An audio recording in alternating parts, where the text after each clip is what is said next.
Hello, my name is Juan Zuniga, and today I will be talking about the act of being selfless. To introduce this, I believe that the ability to be selfless is a key part to every successful team and organization. I believe that if there is a lack of selflessness, then selfishness will prosper and lead to an abundance of negativity. Now, everyone knows that selfishness is the act of thinking of one's own self, but you may be asking yourself, what is selfless? I believe that to be selfless is to put the needs of others and the team above your own personal needs or goals. Now, this could be if a player wants to get another hit or if a player wants to steal a base. Sometimes these goals could interfere with the team's overarching goal, which could be to win the game. A steal could be beneficial, but then the time it could end the inning and kill a series, it could kill a rally that is being produced. At times we need to sacrifice our own personal goals in order for the team's goals to be successful. A selfless leader is one who does everything in their power for those around him or her instead of doing something for themselves. This could be sacrificing what we want. Say a leader wants a player to do something, and it's really meant for themselves, but sometimes we have to sacrifice in these moments in order for our team to be successful. Some examples of selflessness and just normal day-to-day activity would be holding the door at the grocery store for someone and allowing them to go ahead of you, or even giving your jacket to a significant other who could be cold or just isn't comfortable in their own skin. These are just some normal day-to-day activities that I'm sure everyone here is familiar with. A larger act of selflessness could be to donate to a charity, a charitable cause that you truly believe in. You're sacrificing your own money and what you earn to give back to a community. This is a great act of being selfless. Or it could even just be donating your time. There doesn't have to be money involved. You could donate your time by performing some community service to give back to the community. Now, within sports, there are many selfless acts, but the one I want to focus on in this moment is the sacrifice bunt. I believe the sacrifice bunt to be one of the most selfless acts in sports. Now, the act of bunting would be if there's a runner on first and second with less than 1 out. Instead of a hitter coming in to hit, like we see here, there's Cody Bellinger, who was a prolific player, who still is a prolific player, sacrificing his at-bat in order to give his team an advantage. Now what this is allowing the runner to advance instead of him trying to hit. He's sacrificing an out in order for that other player to be in a better position to score. This is just a truly selfless act because instead of him hitting a home run or striking out, we're taking the bat out of his hands and allowing him to just bunt. Speaking of the sacrifice bunt, it brings me to this movie clip that I included. Mr. 3000 is a movie about a player played by Bernie Mac who thought he had reached 3,000 hits. Unfortunately for him, he actually only reached 2,996 hits due to some statistician error. And in the end of the film, they're at their last game, and he has 1 hit left. And in order for him to achieve his goal, he needs 1 more hit.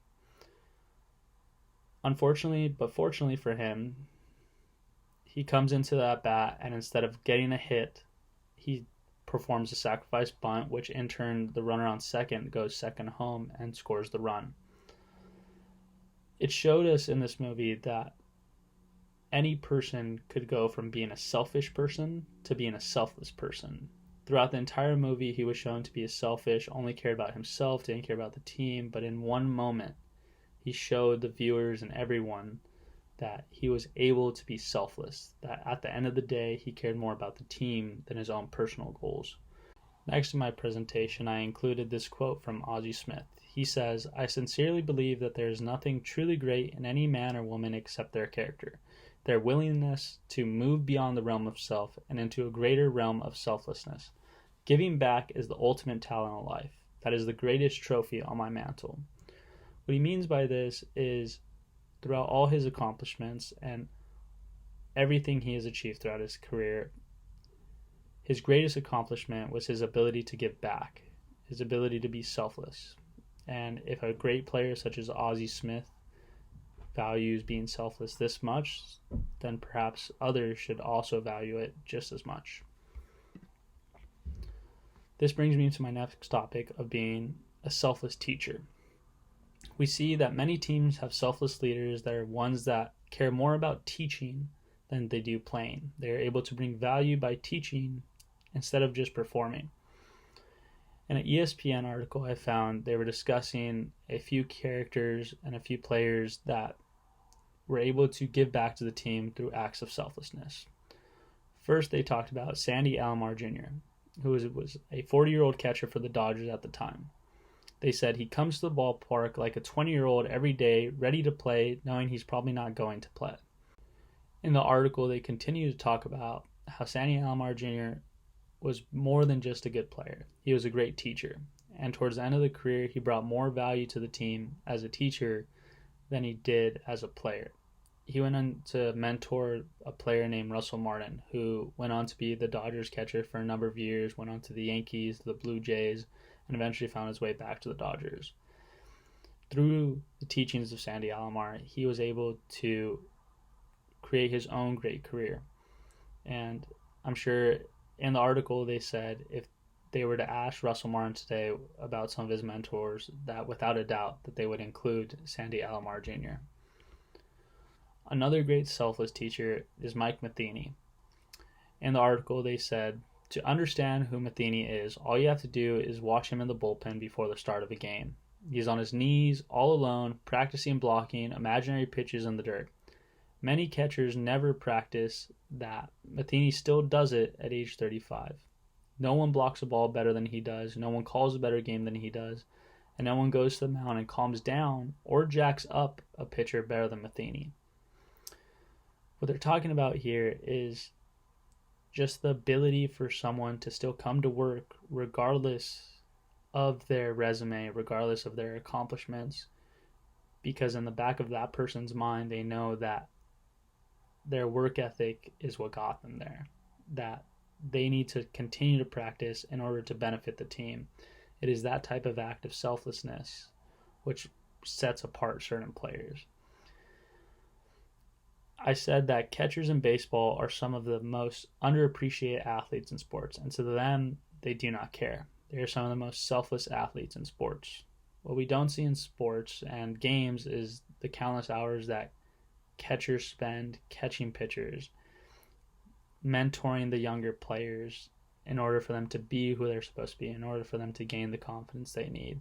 For that, I believe that catchers like Matheny and Sandy Alomar are some of the most selfless athletes and some of the best characters in sport.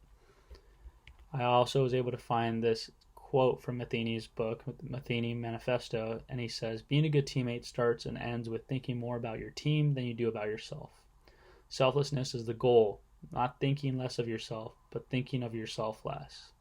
And this is a perfect example of the type of player he was. He never cared about him, and not in a disrespectful or to bring himself down, but instead he just thought of himself less. He thought more about the team's goals than his own goals. In our text, Successful Coaching, we see one of the simplest but most important quotes for any athlete. Play for the team, not yourself. As a coach, this should be our goal, to create selfless people, not just players. If we are able to create selfless people that carry on this trait throughout their lives, then we will create positive members of the society. Next, we will talk about the Bible verses. The first Bible verse I've chosen is Philippians 2, verse 3 and 4. Instead of being motivated by selfish ambition or vanity, each of you should, in humility, be moved to treat one another as more important than yourself. Each of you should be concerned not only about your own interests, but about the interests of others as well. This quote perfectly describes what it is to be selfless.